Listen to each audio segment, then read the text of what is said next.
Welcome to legal learning hub. आपले स्वागत आहे या चॅनलवरती. आजच्या व्हिडिओमध्ये आपण एका महत्त्वाच्या केसचा अभ्यास करू, तसेच त्या निर्णयाचा कायदेशीर परिणाम समजून घेऊ आणि व्हिडिओच्या शेवटी काही MCQ सोडवू. चला तर मग आजच्या केस ॲनालिसिसला सुरुवात करूया. आजची केस आहे Vishakha versus state of Rajasthan. या केसची थोडक्यात माहिती सांगायची म्हणजे केस फॅक्ट्स मध्ये येतं तसं. बनवरी देवी ही व्यक्ती एक सोशल वर्कर होती. तिने तिच्या काम तसंच ती कर्मचारी पण होती आणि तिने बालविवाह रोखण्याचा प्रयत्न केला. त्यामुळे तिने बालविवाह रेस्ट्रिक्ट केलं किंवा स्टॉप केलं, चाइल्ड मॅरेज. तर तिच्यावर बॅकलॅश म्हणून, त्याचा परिणाम म्हणून सेक्शुअल ॲसल्ट झाला. त्यावेळी 1997च्या काही वर्ष आधी म्हणजे 1987 अराउंड ते कोणताही कायदा नव्हता अस्तित्वात. बायकांवर होणाऱ्या अन्यायासाठी कोणताही कायदा नव्हता. No specific law was there. So few NGOs filed a PIL at the supreme court. त्या PILचा परिणाम म्हणून विशाखा गाईडलाईन्स हे कायदा अस्तित्वात आले व लागू झाले. 1997 पासून प्रत्येक कामाच्या ठिकाणी, वर्क प्लेसवर प्रत्येक स्त्रीचं सेफ्टी अँड सिक्युरिटीसाठी विशाखा गाईडलाईन जारी केले गेले. हे फॅक्ट्स ऑफ द केस आहेत. या केसचा इश्यू कोणता कायदा नसणे हाच होता. त्यानंतर काही महत्त्व तसेच जजमेंट पाहूया या केसचं. या केसचं जजमेंट काय होतं? न्यायालयाने संविधानातील अनुच्छेद 14, 15, 19 तसेच 21 यांचा आधार घेत विशाखा गाईडलाईन्स जारी केले.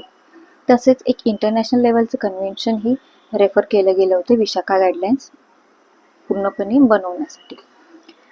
Supreme Court held that sexual harassment at the workplace violates the fundamental and constitutional rights of a woman. कोणत्याही बाईवर जागेच्या ठिकाणी, कामाच्या ठिकाणी अन्याय होणं हा तिचा फंडामेंटल राईट म्हणजे मूलभूत अधिकाराचा व्हायलेशन होते. त्यासाठी विशाखा गाईडलाईन्स बनवले गेले. सिग्निफिकन्स सांगायचं तर 2 ओळीत आपण सांगू शकतो. Protection of dignity and right to work in safe and secure environment.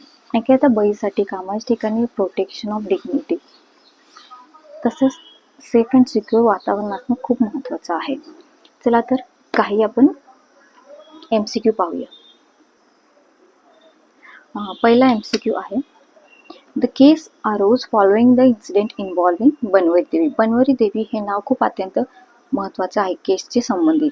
He victim होती या केसमध्ये. ठीक आहे. The court referred to international convention, particularly CEDAW. जसं सांगितल्याप्रमाणे इंटरनॅशनल आंतरराष्ट्रीय लेवलचे कन्व्हेन्शन रेफर केलं होतं विशाखा गाईडलाईन्स बनवण्यासाठी. त्याचं नाव CEDAW आहे. ह्याचा लॉंग फॉर्म आपण पुढे पाहूया. Vishaka case is associated with basic structure doctrine. Which case is associated with the basic structure doctrine? Vishaka versus state of Rajasthan. Which article protects life and liberty, personal liberty? Article 21. Which article protects freedom of practice of any profession? आपल्या भारतात कोणताही profession, व्यवसाय करण्यासाठी कोणता article असं परवानगी देते किंवा we have the freedom to do any kind of profession? तर Article 19. Which article prohibits discrimination on grounds of sex? Article 15. Vishakha case was decided by Supreme Court. Supreme Court of India decided the Vishakha guidelines or Vishakha case judgment. Which article guarantees equality before law? Article 14. Vishakha judgment was delivered in 1997. हे वर्ष लक्षात ठेवणं खूप महत्त्वाचं आहे. बनवरी देवी faced a retaliation after attempting to prevent. त्या काय केलं ज्याचा परिणाम म्हणून त्यांच्यावर सेक्शुअल असल्ट झाला? तर त्यांनी बालविवाह रोखण्याचा प्रयत्न केला. Sexual harassment at workplace was held to violate fundamental rights. मूलभूत अधिकारांचा उल्लंघन करणे असा अर्थ होतो. The petitioner Vishaka was the group of NGO and women's organisation. म्हणजे Vishaka versus state of Rajasthan. Vishaka guidelines हे विशाखा नाव कशामुळे आले तर NGOचं नाव विशाखा होतं. विक्टिमचं नाव बनवरी देवी होतं.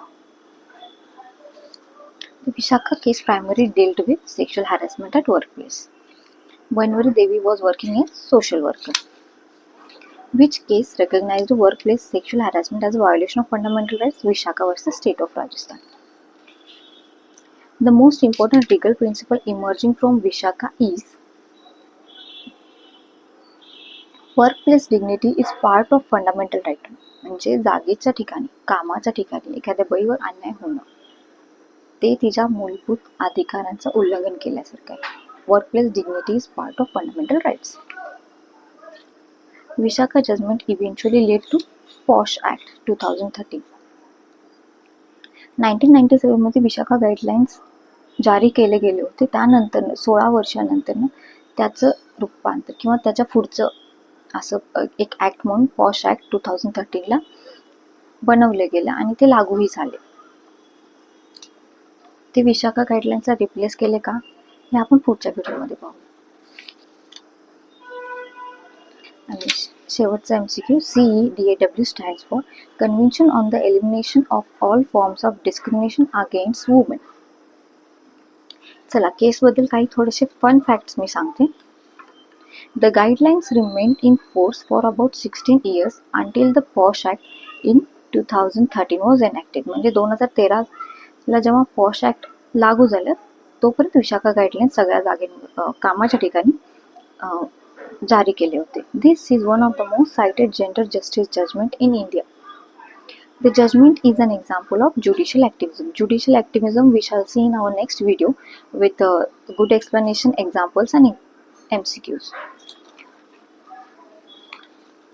थोडक्यात काही 2-3 ओळींमध्ये या केसबद्दल इम्पॉर्टंट सांगायचं तर असं आहे की Vishakha transformed workplace dignity from a social concern into a constitutional guarantee. तर विशाखा केस ही खूप महत्त्वाची लँडमार्क जजमेंटची केस आहे. तुम्हाला सगळ्यांना MCQ आवडले असतील, तसंच ही अभ्यासही झाला असेल थोड्या प्रमाणात. पुन्हा भेटूया दुसऱ्या व्हिडिओमध्ये. थँक्यू.